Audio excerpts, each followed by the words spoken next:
අනික හොඳට මතක තියාගන්න.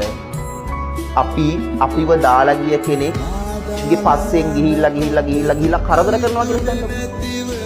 ඒ ගිය කෙනාට තවත් අපිව එපා වෙන එක තමයි වෙන්නේ. නේද? තවත් අපිව එපා වෙන. අනික බය වෙන්න එපා.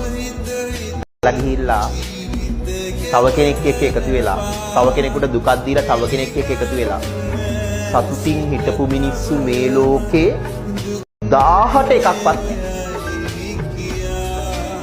නේ? දෛවයට බාර දෙන්න. කාලයට බාර දෙන්න.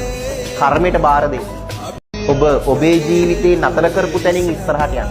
කවදා හරි දවසක යාට හිතෙන්න අපරාධේ දාර මිනිස්යාව, අපරාධේ දාර කොල්ලව, අපරාධේ දාර කෙල්ලෝ මම දාලා මං එයත් එක්ක හිටියනම් මට අද කොහොම ඉන්න තිබ්බද? මං එදා ගත්තේ මාම මෝඩ තීරණ. එයාව දාලාව කියලා මට වද දුන්නෙත් නෑ. මගේ චරිත නැති කරෙත් නෑ. එයාගේ චරිත නැති කරගත්තෙත් නෑ. හැබැයි මම මගේ ජීවිතේ වරද්දගත්තා.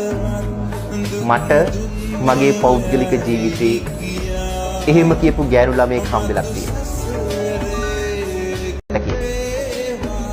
ඔයාලත් ඒ විදිහට වැඩ කරන්න. අනික දාලා ගිය කෙනෙක්ව බලෙන් තියාගන්න හදාගන්න එපා. ඉතින් සම්බන්ධකම කැඩුනොත් අත් අල්ලගෙන එකට ඉඳලා වැඩක්